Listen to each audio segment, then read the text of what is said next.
Fraction বা ভগ্নাংশ নিয়ে এই একটা ম্যাথ যদি কেউ বেসিক বুঝে নেয় তাহলে কিন্তু ফ্র্যাকশন নিয়ে আর কেরকম কোনো সমস্যা থাকবে না, 100% শিওর।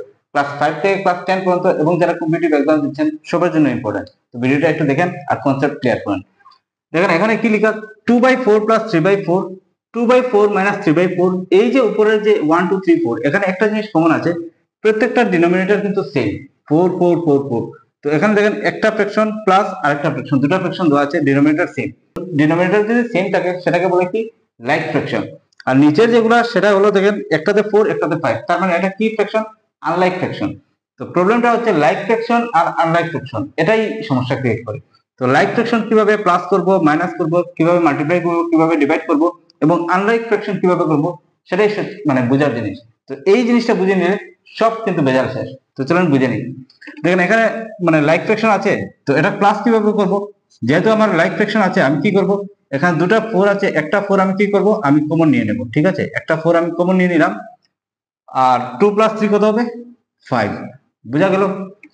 মাইনাস কিভাবে করব, দুটো 4 আছে, একটা 4 আমি কমন নিলাম, 2 minus 3, 2 2 minus 3 is equal to কত হবে, 4।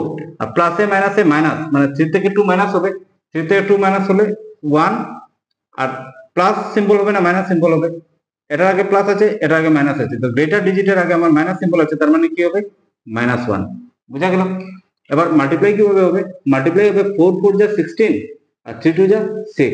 এবার এটা কাটাকাটি যাবে, 2 3 যা 6 আর 2 8 যা 16, মানে 3/8।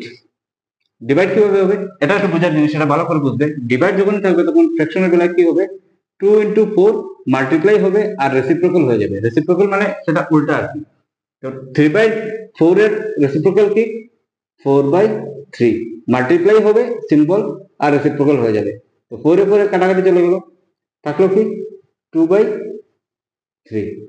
একদম ক্লিয়ার, বেসিক কনসেপ্ট বুঝে করবে, দেখবে মানে কোনো সমস্যা হচ্ছে না। চলুন এবার দেখি আনলাইক ফ্র্যাকশন কিভাবে করতে হয়। আনলাইক ফ্র্যাকশন যখন থাকে তখন একটু ভালো করে বুঝবে যে সেই বেলায় কি করতে হয়, 4 আর 5 এর এলসিএম নিতে হবে, লসাগু নিতে হবে। তো 4 আর 5 এর এলসিএম কত হবে, 20 হবে। তো 4 20 এর মধ্যে কতবার যাবে, 4 20 এর মধ্যে কতবার যাবে, 5 বার যাবে। তো 5 ইন্টু 3 প্লাস 5 20 এর মধ্যে কতবার যাবে, 4 বার যাবে। তো 4 ইন্টু 82। বুঝা গেল। তো এবার কি হবে, 20 আর 3 5 যা 15 প্লাস 4 2 যা 8। ঠিক আছে, তো 20 হবে, আর 15 আর 8 25 23 23। তো 23/20, আর সিম্পলেস্ট ফর্ম হবে না কিন্তু। এবার কি হবে, মাইনাসের বেলা 4 5 এলসিএম হবে 20, সেম হবে, শুধু এই মাইনাস সিম্বলটা হবে। ঠিক আছে, মানে 15 আর এই এখানে মাইনাস আছে তো মাইনাস হবে -8। তো 20 হলো, আর 15 থেকে 8 মাইনাস হলে 7। ঠিক আছে, আবার দেখি চলো মাল্টিপ্লাই কি হয়, 4 5 যা কি হবে 20 আর 3 2 যা 6, কাটাকাটি যাবে, 2 আর 2 10 যা 2 3 যা 6 আর 2 10 যা 20। তো 3/10 বাস হয়ে গেল মাল্টিপ্লাই। তো ডিভাইডটা কি হবে, 3/4 আর মাল্টিপ্লাই হবে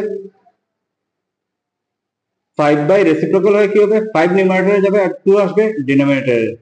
তো 3 into 5 কত, 15, আর 4 into 2 8, আর সিম্পলেস্ট ফর্ম তো হবে না, 15/8। তো দেখলেন, মানে এই বেসিক কনসেপ্টটা ক্লিয়ার করা সবচেয়ে বেশি ইম্পর্টেন্ট। যদি কেউ এই বেসিক কনসেপ্ট ক্লিয়ার করে যদি ম্যাথ করে তাহলে কিন্তু ফ্র্যাকশন নেওয়ার কোনো সমস্যা হবে না, কারণ যত বড় হবে সিম্পলিফিকেশন হবে, আরো বড় বড় ম্যাথ পাবে। তো যারা 5 থেকে 10 এবং যারা কম্পিটিটিভ এক্সাম দিচ্ছেন তাদের জন্য এই কনসেপ্টটা ক্লিয়ার করা কিন্তু সবচেয়ে বেশি ইম্পর্টেন্ট। তো যদি ভিডিওটা ভালো লাগে একটু শেয়ার করে দেবেন, লাইক সাবস্ক্রাইব আর একটু ফলো করে দেবেন। ধন্যবাদ।